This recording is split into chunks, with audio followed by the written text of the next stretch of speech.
অদ্ভুত এক প্যান্ট পরে হাজির সালমান খান, যেটা দেখে পাবলিকেরা নিচ্ছে মজা। হঠাৎ করে আবার এক আন্টির হলো উদয়, যে এখন মাতিয়ে রেখেছে বলিউড তারকাদের, যার কাণ্ড দেখে হচ্ছে হাসাহাসি। এদিকে প্রভাসের কালকি রিলিজের আগেই অলরেডি 150 কোটি রুপি লাভে আছে, কিভাবে সেটা জানাচ্ছি। আর পুষ্পা 2 এর টিজার দেখে যারা হতাশ তাদের জন্য একটা সুখবর আছে। প্রথমে আসি ভাইজানের কাছে। ছোট ভাই সোহেল খানের ঈদ পার্টিতে সালমান খানের এই স্পেশাল প্যান্ট দেখে পাবলিকেরা সমানে মজা নিচ্ছে।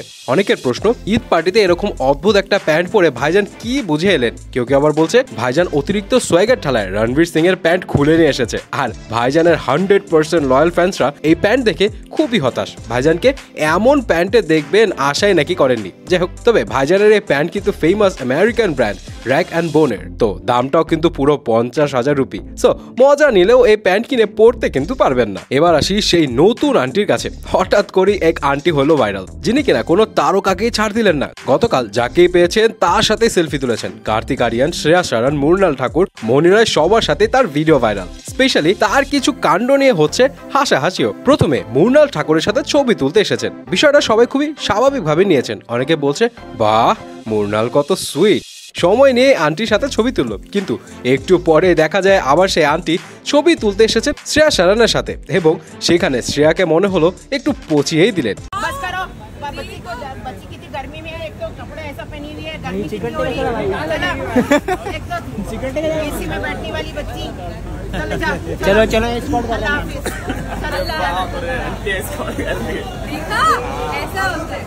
নেটিজনেরা অনেকে আবার মজা নিচ্ছে যে শ্রেয়া বাচ্চা না, বরং আন্টি থেকে নাকি বয়সও বড় হতে পারে। যাই হোক, এরপর আবার দেখা যায় মনি রয়কে দেখেও ঝাঁপিয়ে পড়েছেন আন্টি। তবে মনি রয় মনে হয় ব্যাপারটা ঠিক পছন্দ করলেন না।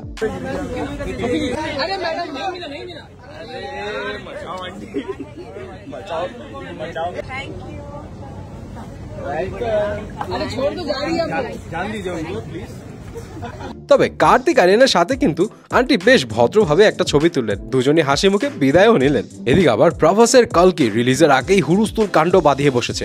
হিন্দি বেল্টে এই ফিল্মের থিয়েট্রিক্যাল রাইটস এর জন্য অলরেডি কালকি পেয়েছে 75 কোটি rupee advance. South Indian OTT rights এর জন্য অফার পেয়েছে 200 কোটি রুপি, আর হিন্দি ওটিটি রাইটস এর জন্য অফার পেয়েছে 175 কোটি রুপি। তেলেঙ্গানা, তেলেগু আর ওভারসিজ মিলিয়ে পেয়েছে 300 কোটি রুপির অফার। মানে 600 কোটি বাজেটের ফিল্ম মুক্তির আগে পেয়ে বসেছে 750 কোটি রুপির অফার। মানে অলরেডি কালকি 150 কোটি রুপি প্রফিটে আছে। সালারের পর প্রভাস যে একদম রকেটের গতিতে ছুটছে সেটা কিন্তু ভালোই টের পাওয়া যাচ্ছে। আর ফাইনালে আসছি পুষ্পা 2 এর কাছে। পুষ্পা 2 এর যে টিজার রিলিজ পেয়েছে সেটা তো ফ্যান্সদের হ্যাপি করতে পারেনি, যদিও এর মেকিং এ খরচ হয়েছে অনেক, প্রায় 60 কোটি রুপি। বাট এটাতে কোনো ডায়লগ ছিল না, শুধু একটা সিকোয়েন্স। সো এটা নিয়ে দর্শকদের মধ্যে একটা ডিসস্যাটিসফ্যাকশন কাজ করছিল। তো যাই হোক, ডিরেক্টর সুকুমার ডিসিশন নিয়েছে যে দর্শকদের অসন্তুষ্টির কথা বিবেচনা করে তারা আরো একটা গ্র্যান্ড টিজার রিলিজ দিবে। সো গাইস, এতে ছিল বলিউডের লেটেস্ট কিছু গসিপসের আপডেট, এবং এগুলো জেনে আপনি কি ভাবছেন জানাবেন কিন্তু।